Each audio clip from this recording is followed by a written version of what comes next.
Au Hachem, évidemment, la conjoncture nous encourage encore plus à essayer de comprendre un petit peu mieux cette expression, effectivement, cette bénédiction de Bilam, c'est ce qui voulait être une malédiction et qui s'est transformé en bénédiction, Am et Kalavi, okay? Et que je ne traduis volontairement pas pour le moment, mais on comprend évidemment que c'est un peuple qui est comparé à un lion. On va essayer, bien évidemment, de comprendre les relents et les aboutissants de cela, ce que ça implique, pourquoi comparer le peuple juif à un animal aussi puissant soit-il, et quels sont les différents éléments, Shalom Arnaud, quels sont les différents éléments, quels sont les différents noms qui sont utilisés pour parler du lion, et est-ce que cela, bien évidemment, a une signification. Nous voyons dans la source numéro 1 que vous avez justement sur les différentes appellations, nous voyons de différents animaux entre gamal, le chameau et arnevet, justement, qui sont parfois des termes qui n'impliquent pas forcément une différence de genre masculin ou féminin, mais en tous les cas, il y a une valeur, bien évidemment, à des noms d'animaux qui sont évoqués. Vous avez le malbim, n'est-ce pas, dans la source numéro 1, Beshemot Ba'alei Chaim, Nuchal Lavdin Ben Hashem Shenikra, Bom Yom Ivaldo, pas seulement une dimension masculine ou féminine, mais aussi, eh bien, un animal quand il est jeune, puis quand il vieillit un peu plus, et etc., etc. Shelo Nigzar Bemenu Lashon Nekeva, Milashon Zachar, avec pas forcément, mais aussi la possibilité, bien évidemment, de distinguer le genre, comme au Gamal, Shafan, Chazir, Shor, Vese, qui sont tous ces éléments-là qui sont évoqués ici, tous ces animaux qui sont évoqués ici, n'est-ce pas, le cochon, le bovin, etc., eh bien, n'ont pas forcément l'équivalent féminin. On ne parle pas de chafenet ou de chazira, n'est-ce pas? On parle d'un nom, totalement à part. Et à l'inverse aussi, des noms qui, a priori, auraient une connotation, auraient une consonance féminine, mais qui, en réalité, eh bien, sont profondément masculins, en tout cas, qui ne sont pas définis du genre par la formulation qu'ils ont. Comme vous avez Arnevet, Yona, Chassida, n'est-ce pas, chez Yamar, les Zachar et les Nekava, puisqu'on appelle la colombe, qu'elle soit masculine, qu'elle soit mâle ou femelle, on l'appelle Yona. Et Ben Shem HaToar Shenikra Bo Al Shem Shinav Ve Gdulo, aussi par rapport au temps, par rapport à la grandeur, encore une fois, l'âge de l'animal en question, Jenimtsa Yemenu, la Shon Nekeva, que mot par para, Kesev, Keseva, on parle d'un ovin, et la vie, Lévia. Donc, a priori, le terme de la vie n'est pas forcément un terme masculin, encore qu'on voit bien ici une distinction entre la vie et Lévia. Il semblerait dans une autre source que le Malbim nous ramène, que je vous dis ici oralement, que, en fait, de la même manière que Shor serait le genre bovin, eh bien, la vie serait a priori le lion par excellence, le lion dans sa noblesse. En tout cas, c'est une dimension qui apparaît. Mais dans ce cas-là, évidemment, la question se posera quand apparaît le mot la vie et le mot arié. Alors, comment est-ce que nous devons comprendre cela? Et je répète bien évidemment, qu'est-ce que cela implique dans notre compréhension, dans notre engagement, si je puis dire, militaire, notre engagement national, on va dire. Archav, par contre, il y a peut-être un petit bruit, excusez-moi, je vais l'enlever. Voilà. Donc, nous avons évidemment dans la bénédiction de Yaakov à Yehuda, vous avez Makor numéro 2, Gourarié Yehuda, Miteref Bene Alita, Kara Rovetke Arié, ou Chelavi, Mi Yakemenu. Voyons déjà cette ambivalence du terme Arié et la vie, mais qui est rattachée à l'entité nationale, à la bénédiction qui est donnée à Yehuda comme sa nature profonde, encore une fois, au moment où il va diriger le peuple. Et puis on le trouve aussi, bien évidemment, dans Sefer Devarim, que je ne vous ai pas rapporté, la bénédiction de Moshe envers la tribu de Yehuda, où on retrouve cette notion similaire, mais aussi dans le sujet qui nous incombe ici, qui nous importe ici, la bénédiction de Bilam. Vous avez Makor numéro 3, Kara, Shachav, Kari ou Chelavi. De nouveau, cette ambivalence, cette allitération du lion, mais vous voyez que si on dit comme un lion et comme un lavi, peut-être qu'il y a clairement une distinction entre ces deux termes.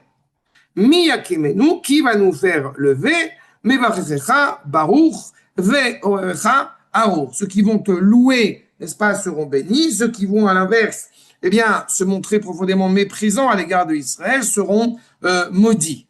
Dans cette compréhension de Kehari ou Chelavi, nous dit Rashi, Ketargumo, Itiashvu, Be'artsam, Be'koach, Be'gvura. Le premier sens, le plus obvi, le plus logique, on va dire, de cette comparaison entre le peuple juif et un lion ou un lion noble, n'est-ce pas? Je me permets d'attirer votre attention sur le fait que nous avons énormément de termes pour parler de cet animal qu'on appelle le lion en hébreu, n'est-ce pas?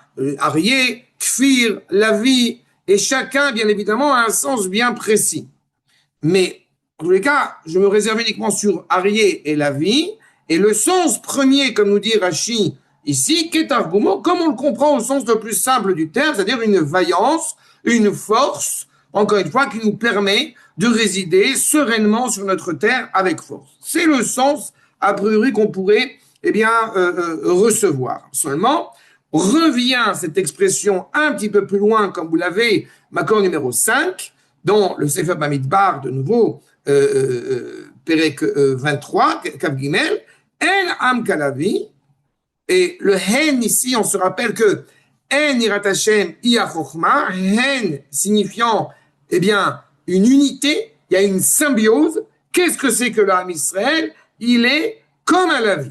Il va se lever, Kalavi Yakum, et Kahari Itnasse. Petit détail intéressant, entre la Koum et les Itnasse. On se rappelle, quand on a étudié notamment Sefer Yona, mais ce n'est pas le seul endroit où cela apparaît, cette décision de Yona de se lever et d'aller vers Tarshish plutôt que d'aller, n'est-ce pas, accomplir la mission qu'il lui est demandée.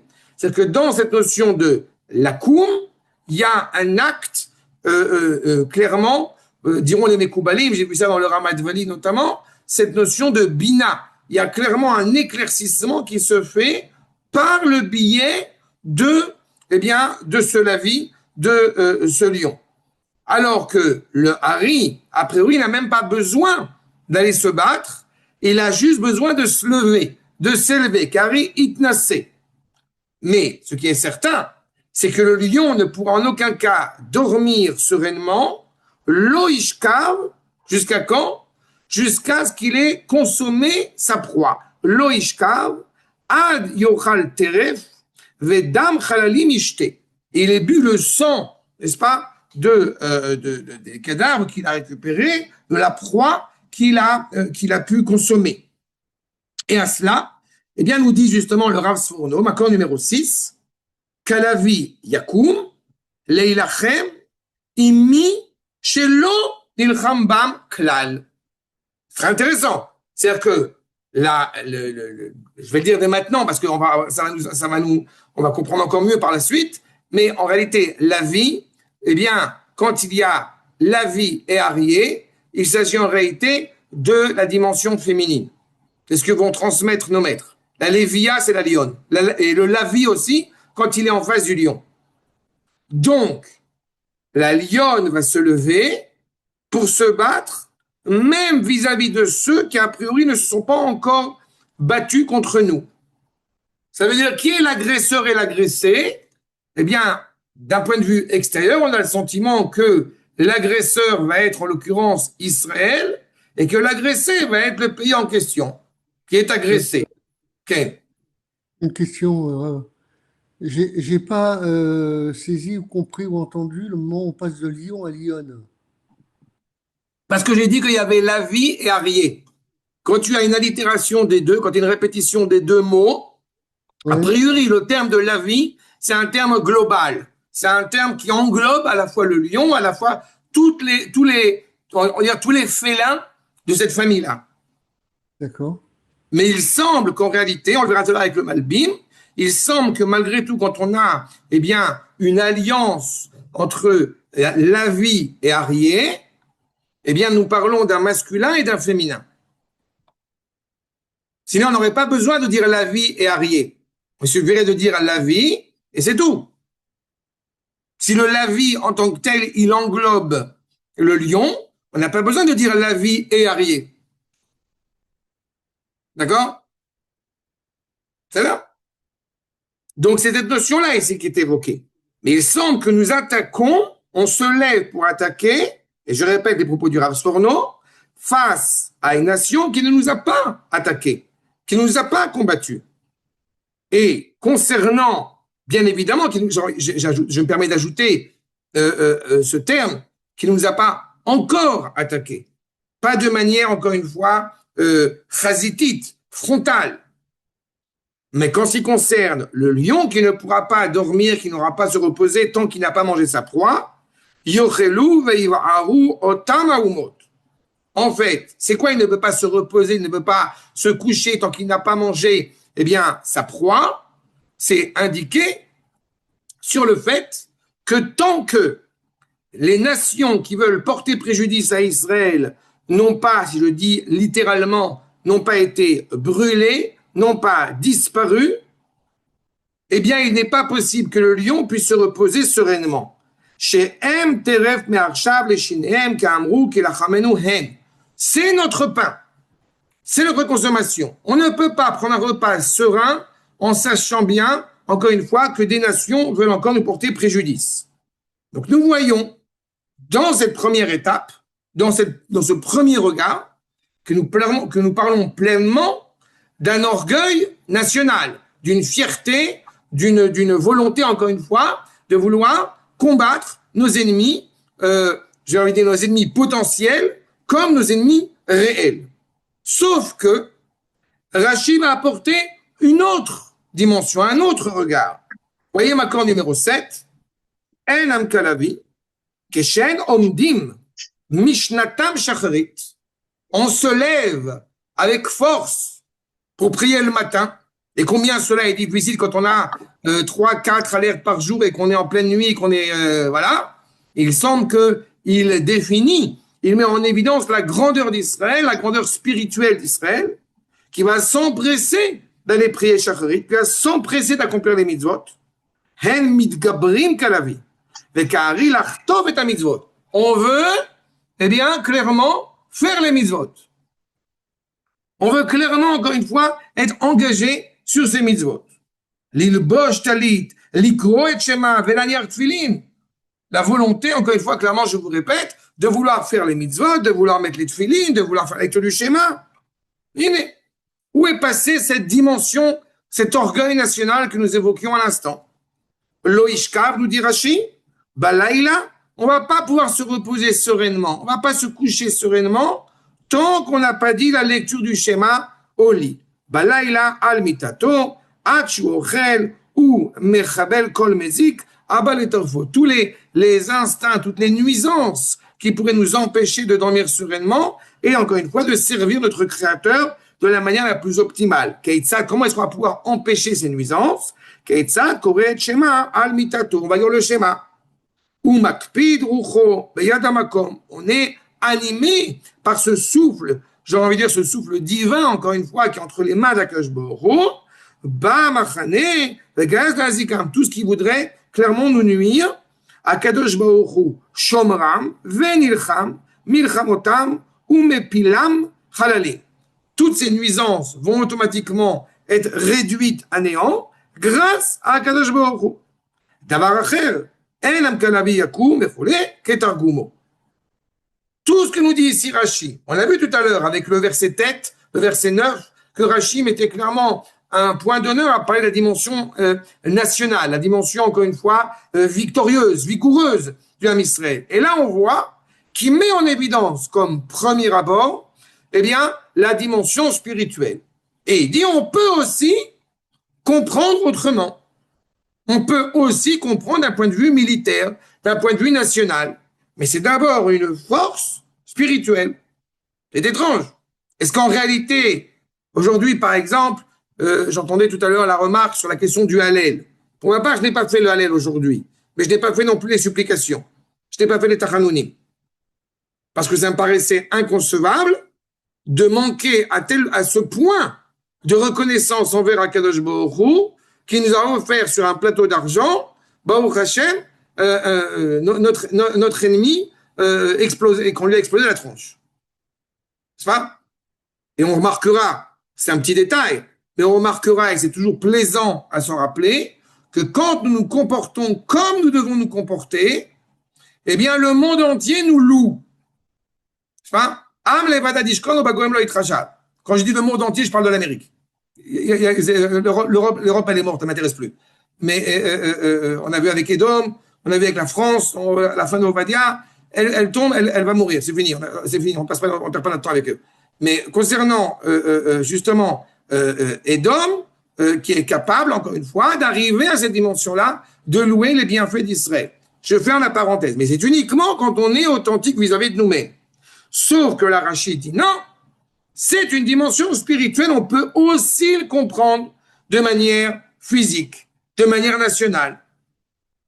Que va nous expliquer, que va nous transmettre le Maharal de Prague dans son commentaire sur le Rashi, en question, Makor numéro 8, Keshe'en omdin mimitatan chararit. Ce que nous venons de lire ici dans Rashi, voyons l'explication du Maharal. Mipnei shamitzvot en gvura. Notre force, c'est cette capacité à agir selon les préceptes divins. C'est notre force de faire des mitzvahs, c'est-à-dire d'accomplir l'ordre divin et aussi eh bien, d'être en mesure de s'unir avec Akadosh Baruch Hu, comme vous le savez. Mitzvah, ça vient de tzavta, on est uni avec le Créateur.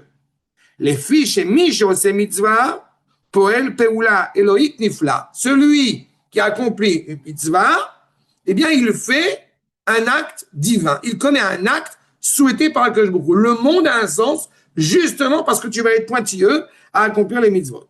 L'echach, ayomer shekol maaseh haouma. Et c'est là où ça devient encore plus intéressant à mes yeux, c'est que justement, tout ce que fait la nation, kol maaseh haouma azot, einam maasim prutim veshvelim. Ce ne sont pas des actes bas, petits, étroits, non, ce sont de grandes choses. Et là, em maasim noraim vegdolim. Ve'em ha-mitzvot. Ve'asher em maaseh Elohim. Encore une fois, ce sont des actes souhaités par Akadosh Baruch Hu. Et c'est là, en réalité, où on a eu l'habitude déjà ensemble, et on va encore plus approfondir là-dessus grâce à Netzach Israël, Makor numéro 9. Mais je me permets d'attirer votre attention. Quand nous disons justement la dimension spirituelle ou la dimension nationale, la dimension, on va dire, religieuse ou la dimension sioniste, eh bien, nous sommes déjà, malheureusement, dans une incohérence et dans une contradiction avec l'essence même de la tradition juive. Quand nous disons justement sur quoi on va mettre l'accent, est-ce que nous allons mettre l'accent sur la dimension spirituelle? Nous avons fait la lecture du schéma, et d'autres vont dire, mais non, mais c'est ridicule la lecture du schéma. Ce qui est important, c'est les pilotes qui ont bombardé l'Iran. Et on sait pertinemment qu'en tant que tel, cette conception, cette manière, cet axe de pensée est une absurdité monumentale. Parce que chaque acte que va commettre Am Israël a une valeur extraordinaire parce qu'elle est souhaitée, parce qu'elle est voulue, parce qu'elle est mise en place par le Créateur lui-même avec, encore une fois, eh bien, la révélation de ce que fait Am Israël. Chaque acte a cette valeur en soi. C'est pour ça que ce n'est pas, on va mettre en retrait la dimension spirituelle ou à l'inverse la dimension, on va dire, nationale. C'est que l'un ne va pas sans l'autre en réalité. Regardez ce que dit le Maharal dans Netzach Israël. En Uma keyotse bauma zot. Nous n'avons aucune nation qui peut être comparée à la nation hébraïque. Are en yeshenim min haTorah ou min hamitzvot. Même si on s'endort, que Dieu préserve justement de la Torah et de ses mitzvot, omdim mishnatam ke'arayot, chotfin kriat shema. Qu'est-ce qui se passe?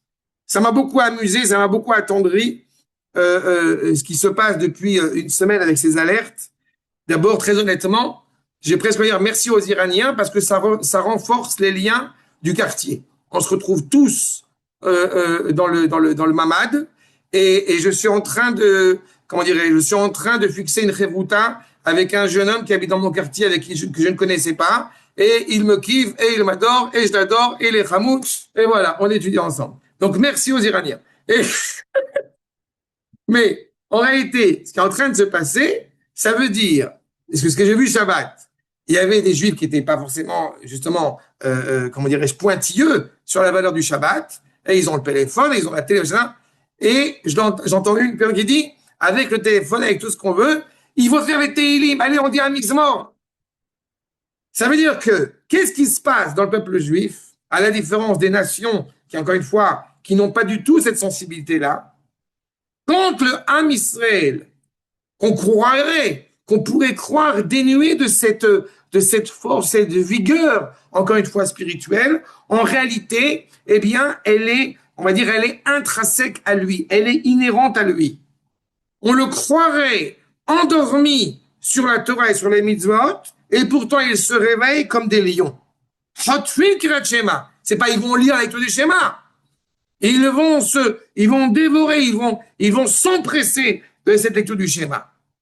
Et ils nomment bien évidemment Akadosh Baruch Hu à leur tête. Umamlichim Akadosh Baruch Hu. Venesim karayot. Et ils deviennent justement des lions.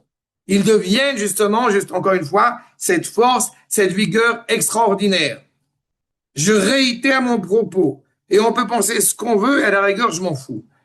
Mais c'est un kiff.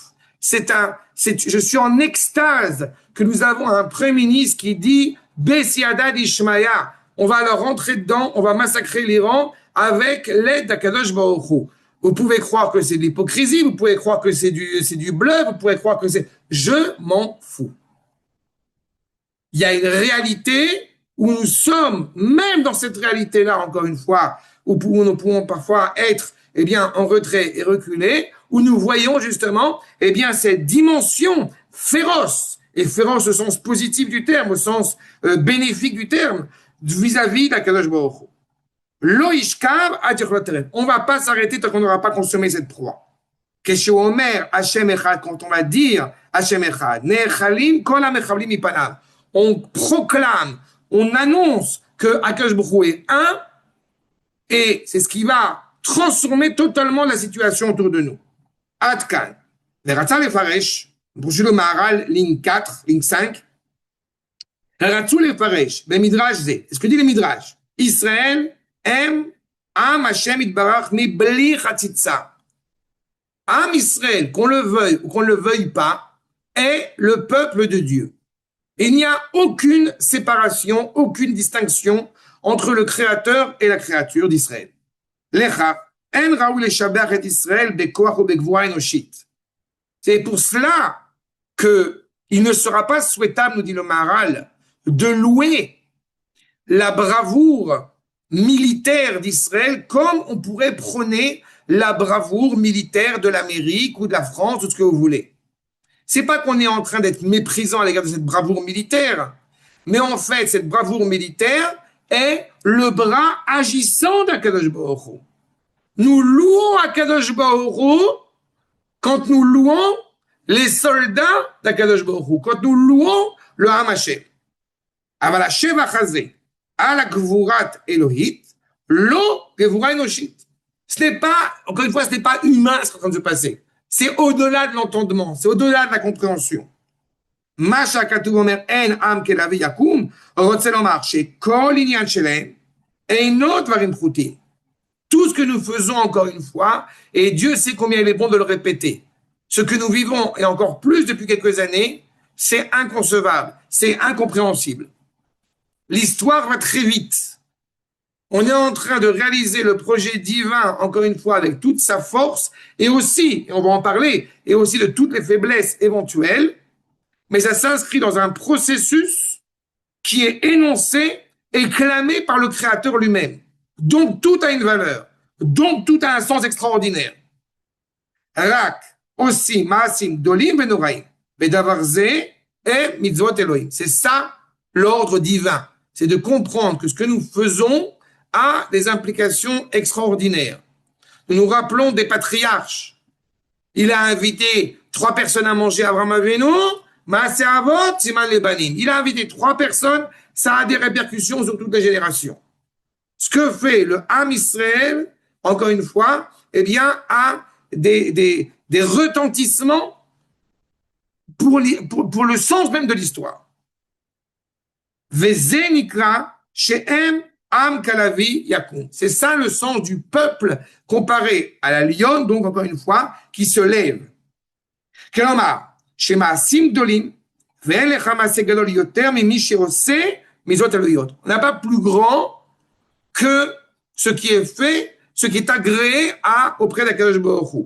Je me permettrai d'ajouter ce que nous rappelons grâce au Ramat Vali. Quand on parle de Gdoula, quand on parle de Gadol, c'est rattaché à la bonté infinie d'Akadosh Baruch Hu, à la grâce, au chesed. La notion de grandeur est rattachée à la grâce d'Akadosh Baruch Hu. On avait déjà eu l'occasion de l'évoquer dans des cours précédents. Et ce qui vient même mettre en valeur, c'est qu'en réalité, l'action de Ham Israël n'est que la bienveillance du Créateur à nous encourager, à nous engager, à être pleinement partenaire avec lui dans ce processus de l'histoire. C'est en cela où c'est absolument extraordinaire. D'avoir Zenirchar, Am Kelavi, Yakum, Vekarit Nassé. Ou Mashu Gover à la Dvarim Aruchaniim, ce qui prend le pas sur une dimension spirituelle, ou Nikra, Shiochal, Terev. C'est ce qu'en réalité, eh bien, on mange notre proie, on consomme, eh bien, l'objet qui n'a pas d'autre but que d'être détruit. Klal Adavar Akatu, Ratzalomar ki Israël, Maasem Elohim, que Moshe Raoul, Leuma Elohit. Donc, ce que fait la nation, c'est divin. Il faut l'entendre, il faut le répéter. Ce que fait la nation d'Israël, c'est divin. C'est rattaché à Kadosh Baruch Hu. Le même acte produit par l'Amérique n'a pas le même sens que quand c'est fait par Israël. Qu'est-ce que nous devons dire entre nous vis-à-vis du président américain? Kadosh Baruch Hu lui a donné un grand mérite. Parce qu'il lui permet de participer, et il en sera loué par rapport à cela, bien évidemment, il lui permet de participer à la finalité de l'histoire, dans l'acte qu'il commet. Évidemment, celui qui, à l'inverse, s'y opposerait ou essayerait de porter préjudice à ce processus de l'histoire, n'a pas d'autre destin, c'est le cas de le dire, n'a pas d'autre destin que la fatalité de son existence. D'accord? Donc c'est ça. Uma Elohit, Ze En Am Kalavi, Yakum et Kareit Nassé. Bien. Donc nous voyons bien évidemment, mais encore une fois, vous allez me dire, je tiens une propagande sioniste en disant la valeur de Ham Israël, c'est Akadosh Baruch Hu. Prenons un maître qui ne peut pas être suspecté en aucun cas d'appartenir à cette secte des sionistes, le Ramchal, le Rav Moshe Chaim de Lutzato, dans un ouvrage fortement célèbre qui est Messiat Yesharim, Makor numéro 10, où il nous dit clairement, Perek Yutet, chapitre 19 dans Messiat Yesharim, Arei, Yevshar, l'Irvod Aelion, l'Itrabot, et la Begeulatan Shel Israël. Il n'est pas possible que le nom d'Akadosh Baruch Hu soit énoncé, soit prononcé dans sa grandeur, si ce n'est pour la délivrance d'Israël. Begeulatan Shel Israël. Ou Beribouy Kevodam. Plus le Ham Israël va être respecté, plus le nom de Akadosh Baruch Hu va être glorifié. Chez Zé Taloui Bezé Behemet. L'un est, encore une fois, dépendant, rattaché indubitablement à l'autre. Comme chez Katou Betaï de Beliaou, chez Zacharti ou Mitaneach al Kevodo chez la Kadosh Baruch Hu, ve al Kevodan chez Israël. Nous dit Eliyahu Navi combien il souffre quand il voit le respect que le qui est profané parce que le respect de Ham Israël, malheureusement, va être méprisé. Et évidemment, à l'inverse aussi. Donc, c'est cette dimension-là qui est évoquée. Maintenant, pourquoi justement il est impératif que, ici, le terme de la vie soit compris comme étant la lionne? Tout simplement parce que vous avez une dimension essentielle chez le mammifère, chez la mère, n'est-ce pas? La mère qui n'a d'autre inquiétude que de se soucier constamment de ses petits, de ses lionceaux. C'est pas Gourarié, la tribu de Yehuda, la tribu qui est le royaume, n'est-ce pas, qui est donc le lionceau d'Akadosh Baruch Hu, qui n'a pas du tout de motivation de cruauté pour la cruauté, comme c'est le cas de Nebuchadnezzar, dont l'image, bien évidemment, est le lion. mais à l'inverse, dans une dimension d'inquiétude constante pour la pérennité de la famille des lionceaux. Regardez l'accord numéro 11 de Malbim. Retzono lomar, Sha'el Ifal, Akadosh Baruch Hu va agir de telle manière que Ha'amazé Yakum Kalavi, Atoref Teref Adam Achal, de la même manière que nous voyons la force, la vigueur de ce peuple, de ce lion qui va agir, de la même manière, en ce qui concerne la guerre, Ken Yakum Bemilchemet Sheva Amamin, de la même manière, avec cette même envolée, concernant la guerre que nous devons mener à l'égard des 7 peuplades qui pourraient porter préjudice à Am Israël. Et quand je dis l'envolée, Sheva Amamin, la Shmid Goim, d'exterminer, de retrancher, la Achitam, toutes ces nations, encore une fois, et à la vie, vous voyez, le Malbim reprend ce terme, la vie, I Anekeva, c'est la mère, c'est la femelle. Chez la Hari, que chez Yesh, la Gourim, quand elle a des lionceaux, chez Itemaer la Koum, Bekasa, elle va s'empresser de se lever, avec force, avec colère, avec vigueur. Le lion, a priori, ne va pas se lever. D'ailleurs, il est l'usage de rappeler que traditionnellement, c'est la femelle qui va aller chasser et le lion ne se lève que pour 2 choses, n'est-ce pas, pour manger et pour dire bonjour à madame.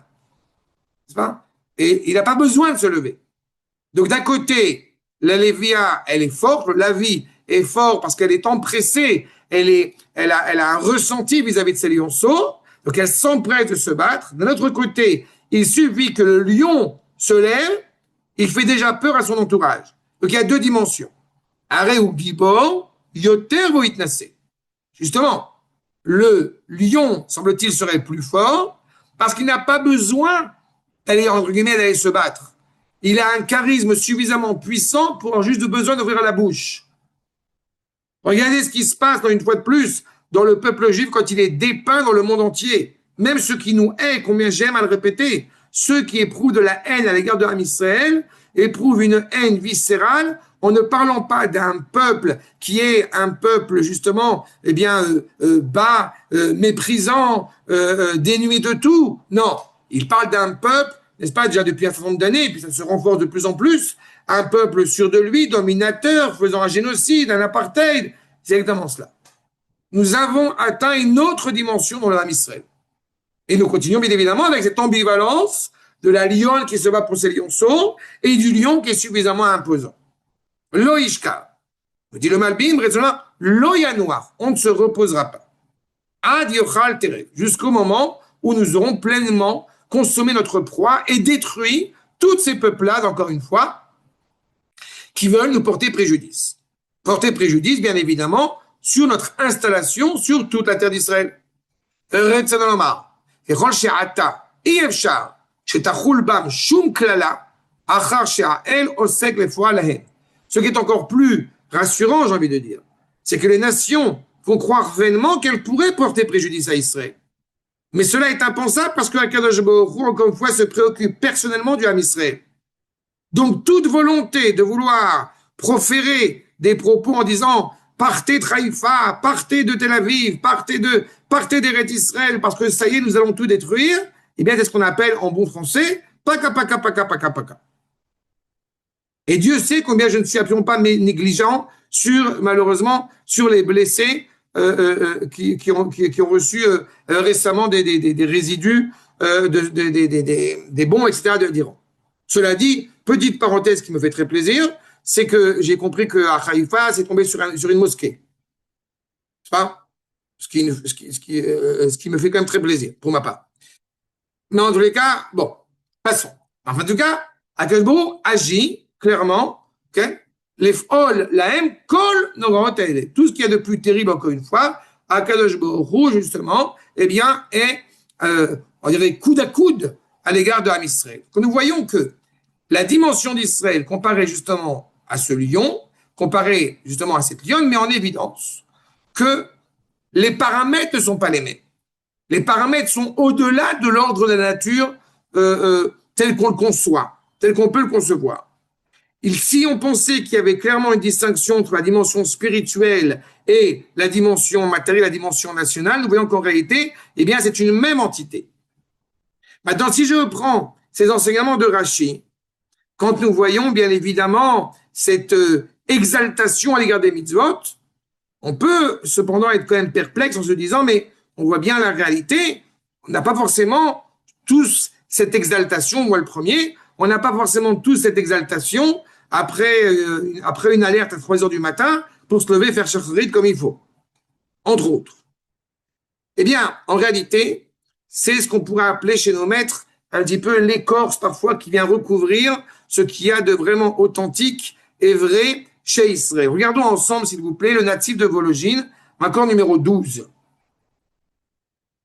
Dans notre verset, justement, Enam Kalavi Yakum, Sheu Gibor Betivo, c'est la nature profonde d'Israël. On n'a pas besoin d'essayer encore une fois, de devenir Superman pour être Superman. On est Superman par essence. C'est la nature profonde de Israël. Ce n'est pas le monde tel qu'il a été, encore une fois, tel qu'il est véhiculé, c'est le monde tel qu'il est véritablement, authentiquement. Carré itnase, teva. C'est la nature profonde d'Israël. Nous, encore une fois, nous ne nous résignons pas à accepter une réalité qui n'est pas en accord avec la grandeur et avec la force d'Israël. D'où le combat. Parce que nous avons cette force, encore une fois, qui, je répète, est intérieure à nous. Et qui n'a de sens que dans une volonté de se révéler. Je me rappelle un enseignement d'un de mes maîtres qui disait justement sur le fait que l'idéal dans la tradition juive n'a de sens que dans la mesure où il est vécu. Et quand je dis que cet idéal n'est pas encore vécu, ça n'empêche pas qu'il n'a pour seule finalité que d'un moment donné, dans l'histoire, d'être clairement vécu. Aitnasut anefesh, nous dit le natif de Vologine, Aitnasut anefesh, cette élévation, Shalken mechune beshem melech hachayot, de la même manière que le lion, n'est-ce pas, est le roi des êtres vivants, si je traduis littéralement, et le roi des animaux, n'est-ce pas, c'est son essence profonde. Ce n'est pas, le lion n'a pas de couronne sur la tête, mais il est considéré comme étant le roi, de la même manière que dans le trône divin, que le chor, que le bovin est le roi des bêtes de somme, eh bien, le lion, n'est-ce pas, est le roi des animaux. Vezemoil lo arbe la fikretsono yoter. C'est ce qui fait bien évidemment que sa volonté sera beaucoup plus évidente et beaucoup plus agréée, puisqu'il a on va dire, cet attribut royal. Yoter mekefi kocho gamken, même plus que sa force. D'acher eino rotse shegra kevodo. En aucune manière il aurait envie que, pas par orgueil, mais en aucune manière il aurait envie que son respect ne soit pas à sa hauteur, ne soit pas agréé à sa hauteur. Qu'est-ce qui nous a permis de subsister, j'ai envie de dire, pendant 2000 ans?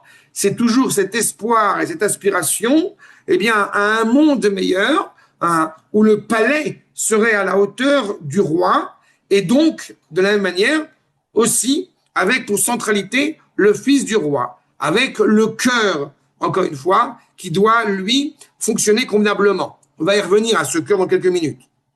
Imlo imatseyado, la sot ma sheachel, ou ma sheraoui lefanav, she yachus lechovodo. Tout est fait, encore une fois, pour honorer le Créateur. On ne parle pas d'orgueil, mais oui, nous osons utiliser le terme de fierté nationale au sens de nationalisme divin. Vezeu birkat Israël. C'est cela où Israël, justement, est profondément loué et dépasse l'entendement, dépasse l'ordre de la nature traditionnelle. Zeu birkat Israël evad, shemit gaber bateva. Od karaoui, כי הרי ינסה נפשו בכבוד המעלה כשנכנס למלחמה, עד כי זה וזה גורם אשר לא ישכח. Donc on a d'abord cette nature profonde qui est inhérente à nous en tant qu'Israël. C'est une nature hors nature. Et au-delà de cela, eh bien, elle se révèle aussi au moment où nous partons en guerre. Il y a une identité particulière. Il y a une dimension particulière. Et c'est intéressant qu'il y aurait beaucoup à rechercher là-dessus. Mais il est intéressant de rappeler Richard Cœur de Lion. Tu te rappelles de Richard Cœur de Lion? Évidemment, cette expression, d'où est-elle prise? De chez nous. Vous avez le Makor numéro 13, ou Gamken, Ben Chayil Asher Libo, Kelev Aryeh. La vigueur, la force militaire de David en l'occurrence, qui a un cœur comme le cœur du lion. Et pourquoi c'est intéressant et c'est important dans notre propos? Il se trouve que j'ai pu voir dans le Sefer HaShorashim de Rav David Kimchi, qui est un maître fondamental et qui a fait des explications sur la racine des mots, qu'en fait le terme de la vie est rattaché au cœur. La racine du mot la vie, c'est le cœur. De la même manière que quand on parle de Navi, c'est celui qui est doué de parole, Niv Sfataim, Niv devient Navi, Lev devient la vie. C'est-à-dire que c'est là où sont concentrés en réalité, si vous me permettez, eh bien c'est là où est concentrée toute la force, toute la vigueur de Ham Israël. C'est dans son cœur. Sauf qu'évidemment, nous nous rappelons dans la lecture du schéma, comme j'ai coutume de le rappeler, que si effectivement ce cœur n'est pas orienté dans la bonne direction, alors automatiquement il amènera que Dieu préserve à la faiblesse et à l'idolâtrie. Mais il y a quelque chose d'important dans cette dimension du cœur, encore une fois, qui met en évidence, eh bien, le lien étroit qui nous rattache à Kadosh Baruch Hu. Mais malgré tout, pourquoi est-ce que la vie, donc la lionne, serait-elle plus faible que le lion lui-même? Eh bien, cela nous rappelle nos maîtres, les Mekoubalim, sur la dimension féminine et masculine. À savoir que quand nous parlons de féminin, nous parlons de réceptacle, alors que quand nous parlons de masculin, nous parlons d'action, de mise en acte. Et en réalité, ça veut dire, comme on le sait, pour que cette vigueur, pour que ce courage puisse prendre tout son essor, il faut impérativement que Ham Israël, on envie de dire, y mette du sien. Akash Baruch Hu, il veut aider celui qui veut agir. C'est en cela où il y a une dimension très importante dans le lion, puisque justement le lion par nature va agir, alors que la lionne, elle va a priori être de côté.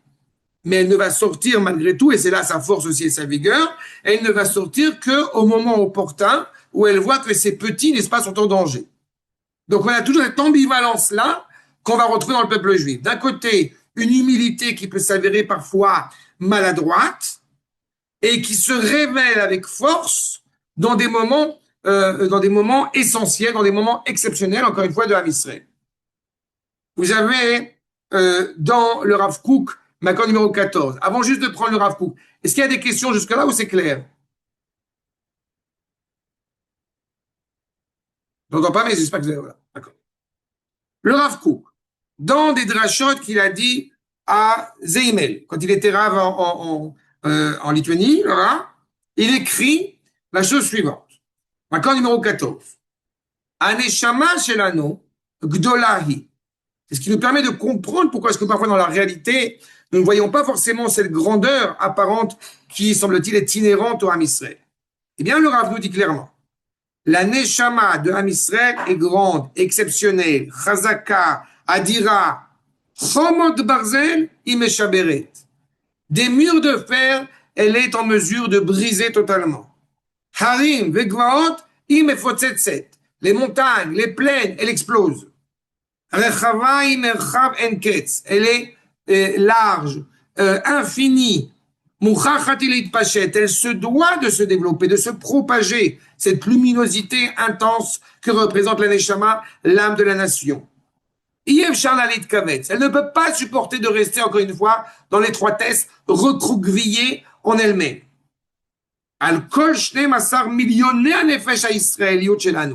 Sur les 12 000, les 12 tribus, les 12 millions de dimensions, on va dire, spirituelles qui sont inhérentes à l'identité hébraïque qui est la nôtre.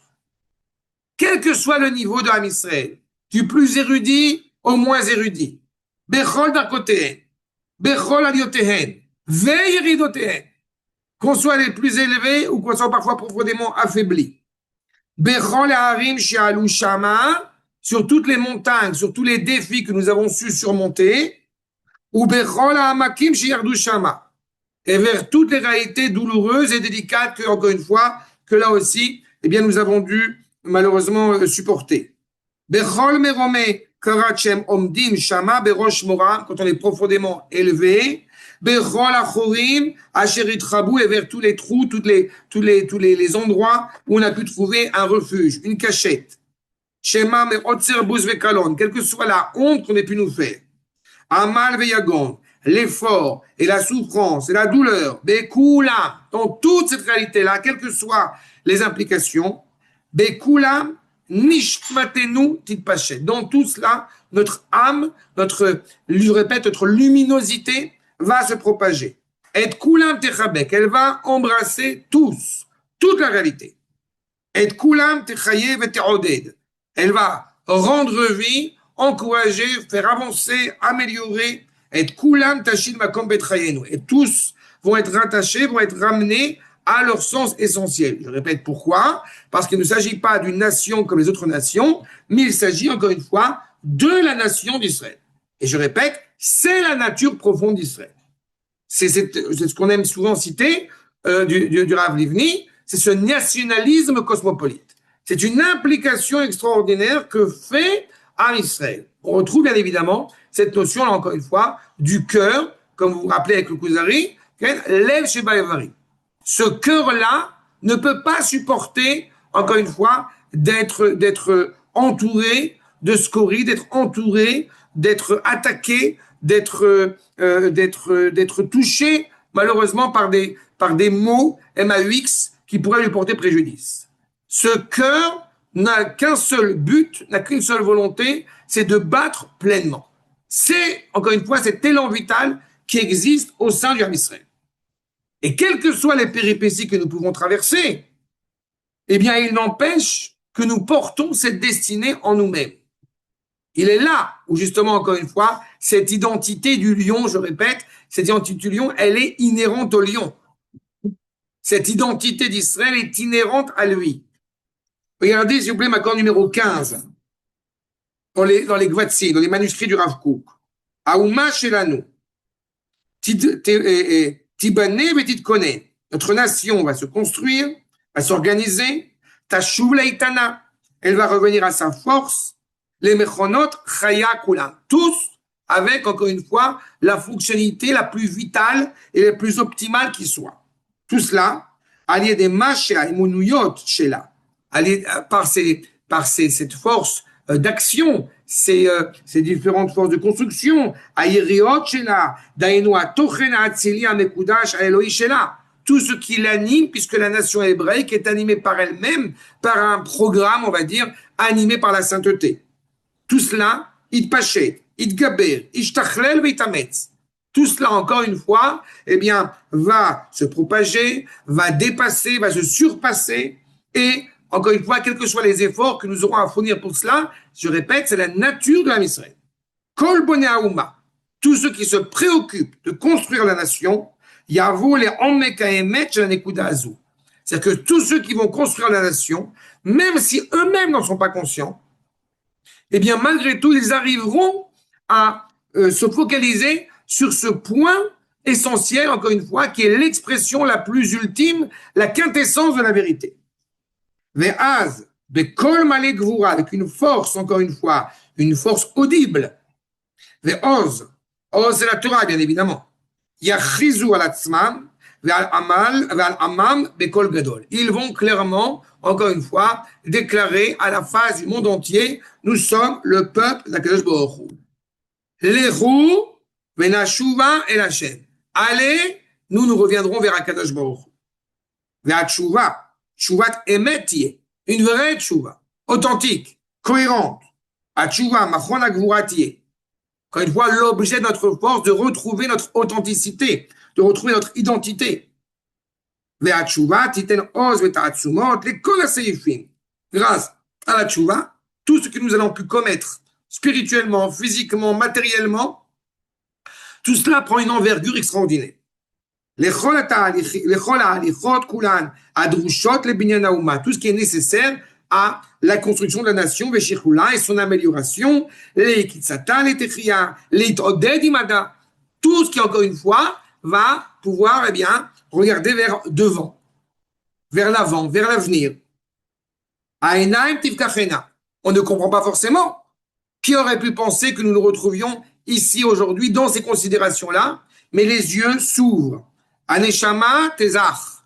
La Neshama se révèle avec encore plus éclairante, encore plus dorée. Ora Yavrik, sa lumière brille, lui. Mais ou pas, Idgadel. Elle s'élève, elle continue à s'élever sans cesse. V. Donc ce peuple, encore une fois, qui a été créé, va se lever. Am Gadol, Atsum Verav, va se lever dans sa grandeur, va se lever dans sa force, dans la lumière divine. Or Elohim Alav Vegdulat Leom Zlu. La force divine qui est inhérente au peuple juif. Le peuple va se lever, Gdulat Leom Lo, la force nationale qui l'anime, qui brille en lui. Kalavi, Yakum et Kareit Nassé. Il va se lever clairement, encore une fois, comme ce lion que nous évoquons. Il faut bien entendre, si nous devons essayer de, un petit peu après ces mots de, comment dirais-je, de compiler un petit peu comment dirais-je, quand je m'alterne, bon, peu importe. C'est de compiler ce qu'on est en train de dire maintenant. Nous comprenons que la nation, en réalité, eh bien, elle vit, on va dire, dans deux dimensions. Il y a la dimension naturelle, nous sommes ne sommes pas encore une fois dans la mystique, dans un rapport qui serait dénué du monde, on n'est pas dans un monastère que Dieu préserve. On a une réalité qui est pleinement inscrite, enracinée dans le monde dans lequel nous vivons, mais elle existe en parallèle complet avec cette dimension d'éternité à laquelle nous sommes pleinement attachés. Et c'est la dimension d'éternité qui va se révéler dans cette dimension présente, dans cette dimension historique. C'est ce qu'il faut entendre. Donc je réitère, la nation qui agit, c'est pas la nation qui agit, c'est la nation qui réalise ce pourquoi elle est, ce pourquoi elle existe, et tel que cela a été déjà énoncé par Akadosh Baruch Hu à travers nos prophètes. D'autre part, cela n'empêche pas la possibilité de chuter, mais le fait d'être comparé justement à la Lévia, eh bien, c'est-à-dire à cette dimension féminine qui se renouvelle en permanence, qui est constamment en train de redonner encore une fois la vie, et qui donc encore une fois se réveille au moment opportun. Cela nous renforce dans l'idée que nous sommes pleinement animés par la sainteté, que même si parfois cette sainteté, elle est enfouie à l'intérieur de nous, elle ne peut pas être altérée, elle ne peut pas être effacée. Et c'est pour ça qu'à des moments, bien précis, et on a envie de dire, en chaque juif, se révèle cette dimension de sainteté qui l'anime, qui est à l'intérieur de lui.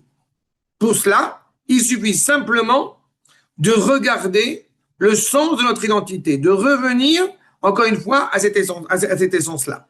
Alors, on pourrait se dire que nous voyons la grandeur de ce peuple à différentes périodes dans l'histoire, par exemple à la sortie d'Égypte, par exemple à l'époque du deuxième Beth Amikdash avec les Maccabim, ou par exemple à l'indépendance de l'État d'Israël.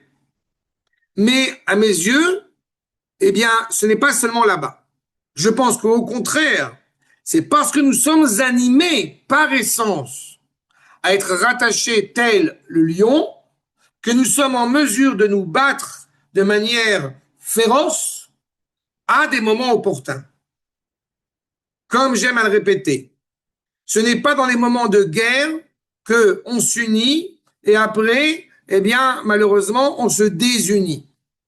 Je pense qu'il y a des moments, justement, dans l'histoire où se révèle l'authenticité de notre nation. C'est dans ce sens-là qu'il faut l'entendre. Quelles que soient, je répète, les péripéties que nous pourrions, encore une fois, vivre, les obstacles, les défis que nous aurions à relever.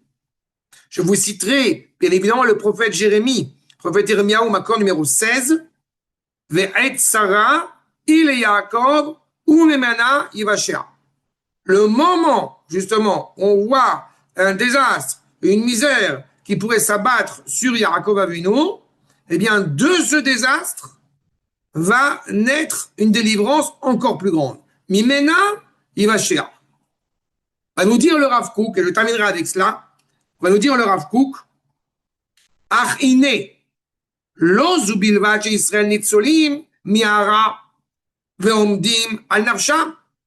Ce qui est en train de se produire, et je me permettrai de l'actualiser, ce n'est pas seulement le fait d'avoir été épargné de ces maux, de ce mal, de cette pourriture qu'on va voir au Hamas, Hezbollah et l'Iran et qui vous voulez, et que nous avons su nous tenir droit et fort. Ce n'est pas seulement ça que ce qu'on attend comme délivrance et ce à quoi nous sommes confiants qu'elle vient.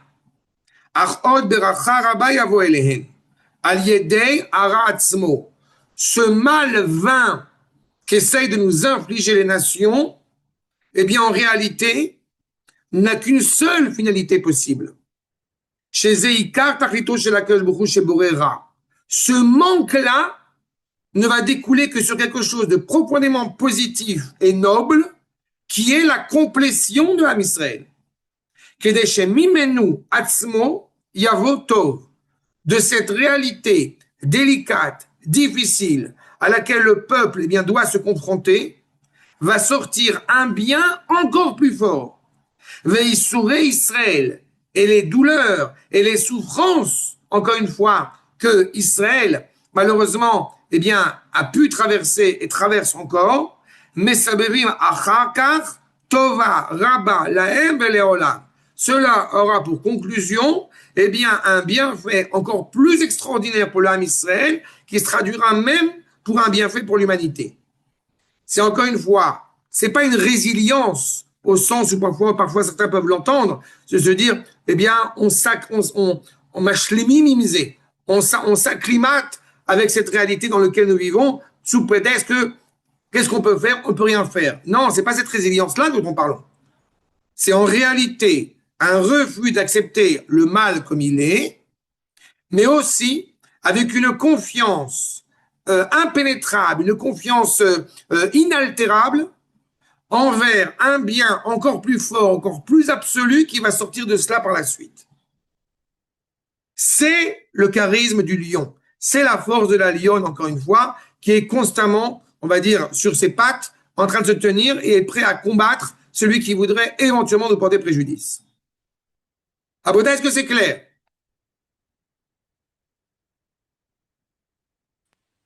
J'ai encore un tout petit truc à vous dire que je n'ai pas mis dans la source, mais que je vais vous soumettre. Mais est-ce que je voudrais savoir si c'est clair. Vous pouvez enlever le mute, hein? Moi, j'ai une question. Par rapport à l'Amérique, au soutien de l'Amérique et l'intervention de Trump, je dirais actuellement, on associe souvent l'Occident à Édom. Donc, est-ce que là, donc, a priori, Édom ça serait les États-Unis ici? Vous me direz si je me trompe, hein, moi je continue, je vous écoute. Non, Et je me disais, qu'est-ce qui explique, je dirais, la position de Trump? Est-ce que par rapport à Edom et par rapport à l'histoire entre Esav et puis Yaakov, une espèce de teshuva qui s'est faite et qui, en quelque sorte, il se rapproche de son frère pour essayer de le sauver? Qu'est-ce qui se passe? Quel est l'enjeu là actuellement? Je vais te dire, je suis en train en ce moment d'étudier, je suis en ce moment en train d'étudier le livre de Daniel. Et bon, on connaît avec le Maharal, avec les rêves, etc. Mais il y a un détail qui m'a marqué dans le 6e chapitre du livre de Daniel. C'est la scission qui existe entre les ministres de Darius et Darius lui-même, qui n'a qu'une seule envie, c'est sauver Daniel. Du lion et de tout ce qui se passe là-bas. Ça veut dire que je ne veux pas parler pour l'Amérique ou pour l'Occident de manière générale. Mais oui, je pense que Trump, après encore une fois, il est imprévisible, Ken. Mais oui, je pense que, et c'est profondément émouvant d'entendre Trump louer notre Premier ministre et louer les soldats comme il l'a fait, c'est qu'il y a une vraie prise de conscience de sa part à lui. Après, encore une fois, j'ose espérer que l'Amérique et le soutien est derrière lui. Est-ce que, de manière générale, l'Occident, eh bien, se montre favorable à Israël? J'ai pas le sentiment que l'Europe, parce qu'elle fait aussi partie de cet Occident, justement, je reste sur mon hésitation, n'oublions pas de dire que Esav sonnait le Yaakov à l'Acha.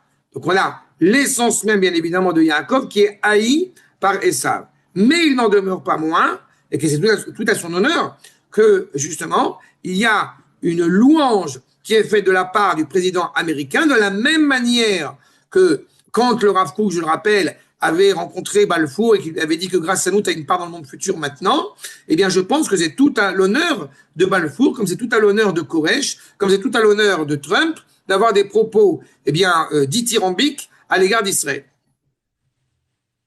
D'accord? Alors, je voudrais juste... J'ai vu un parallèle où on disait que Khamenei, ce serait Haman, et Trump, il était plutôt comparé à Hachvérosh, en fait, donc pas forcément quelqu'un de bien. Je ne pense pas que ce soit Hachvérosh. En général, il est plus comparé à Koresh, à Cyrus, que à Hachvérosh. D'accord. Si on veut faire des parallèles historiques. Hein. D'accord? Je voudrais juste terminer par, si vous me permettez, quelque chose que se trouve dans les lettres, dans les missives du Rav Harlap, que je ne crois pas vous avoir cité, mais qui est important pour aussi comprendre le sens de l'histoire, dans Igorot Marom. Et il y a une missive, on connaît tous bien évidemment dans le Talmud Yerushalmi, sur le fait que la Géoula, elle soit comparée, n'est-ce pas, à un chamois qui apparaît et disparaît, à Yelet HaShachar. Il y a cette dimension-là, comme ça, qui apparaît. Mais à la fin des temps, et on va dire la célébration qui exprime la fin des temps, comme nous le savons, c'est la fête de Sukkot. Et juste après Sukkot, vous avez, juste avant Simchat Torah, vous avez Hoshana Rabbah. Et dans Hoshana Rabbah, c'est des veillées où nous avons parlé pendant toute la semaine de Sukkot, de la guerre de Gog ou Magog, etc. Nous avons toute cette indication-là. Et puis, nous disons dans Hoshana Rabbah, cette expression de Hoshana Shalosh Shaot. Cette idée de dire Hoshana, d'être sauvé par Akadosh Baruch Hu, et que cela prendrait 3 heures. Alors, entendre 3 heures va nous expliquer le Rav Harlap, qu'en réalité, 3 heures, ce n'est pas 3 heures, mais 3 étapes. Et je voudrais vous soumettre, pour terminer ce cours, sur ce que nous explique le Rav Harlap. Yadoua lanu al pi Kabbalah, nous savons depuis la Kabbalah, chez Milchemet Gog ou Magog, Yebeshalosha Shlavim. La guerre de Gog ou Magog. Gog ou Magog, je vous rappelle, d'après le Maharal, Gog ou Magog, Gematria 70, le monde entier contre nous. Elle apparaît sous forme de 3 étapes. Sous-entendu, 3 guerres. Shalosh Milchamot. Chez Kol Haumot, Ilachamu Zebazé. Toutes les nations vont se battre l'une avec elles. V'achrei Kol Milchama Shekazu, Inatsnetz Oro Shel Mashiach. Et après chaque guerre, aussi dramatique soit-elle, va apparaître, justement, une étincelle un peu plus visible de cet événement messianique. Et nous avons pu vous voir, nous dit le Rav Harlap, dans la Première Guerre mondiale, Nitznetz Bedmut Atzarat Balfour. Il y a eu la Première Guerre mondiale et il y a eu, juste après, Balfour. Vaz et Torerou Rabim, et beaucoup de Juifs se sont empressés de revenir en Eretz Israël et ont commencé à s'installer en Eretz Israël. Et Israël a commencé à donner ses fruits. Et de nouveau, un voilement. Idkasta Aïlet Hashachar. De nouveau, un voilement terrible, puisqu'il y a eu la Deuxième Guerre mondiale. La guerre aussi terrible soit-elle. Ve'et Sarah la Amenu. Un moment de drame, bien évidemment, pour notre peuple, que nous n'avons pas connu jusqu'alors. Et, Atar, Re'esheshachecha Amilchama, et de nouveau, après cette guerre, on a de nouveau une étincelle qui apparaît, ou la reconnaissance de Am Israël sur sa terre par le monde entier. Et de nouveau, n'est-ce pas, apparaît d'abord cette étincelle que nous retrouvons notre terre, mais de nouveau un moment qu'on pourrait appeler d'obscurité. Tout simplement parce que nous explique le Rav Harlap que Sarosh el Ishmael, n'est-ce pas, le ministre de Ishmael, est non mashlim.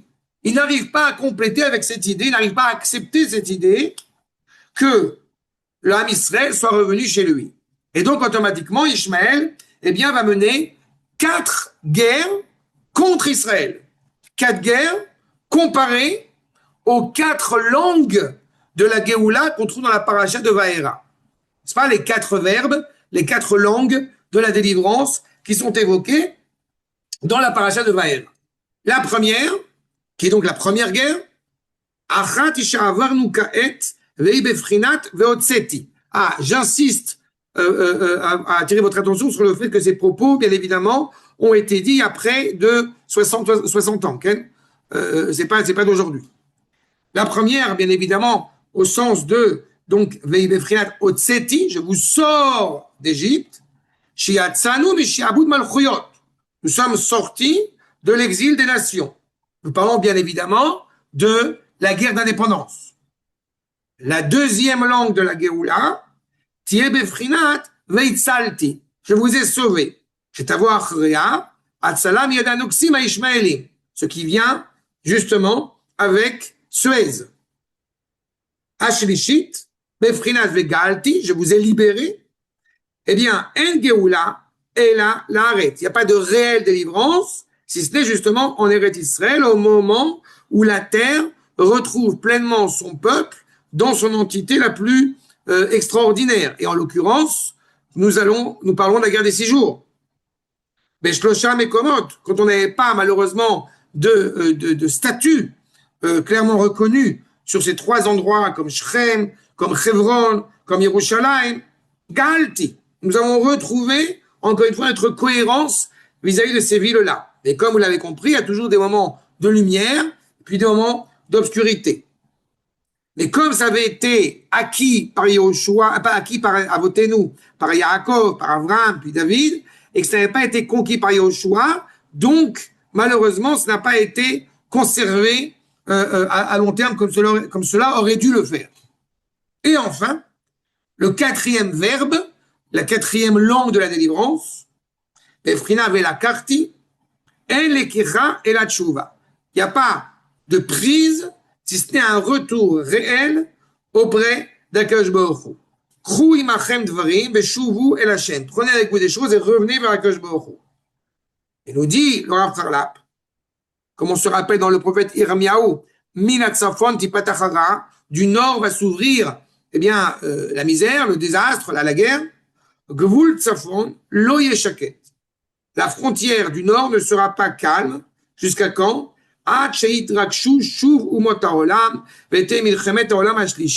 Jusqu'au moment où il y aura eh bien, une volonté féroce de la part des nations de mener une 3e guerre mondiale, et tout cela n'a qu'un seul but pour Israël, Biglal Israël, et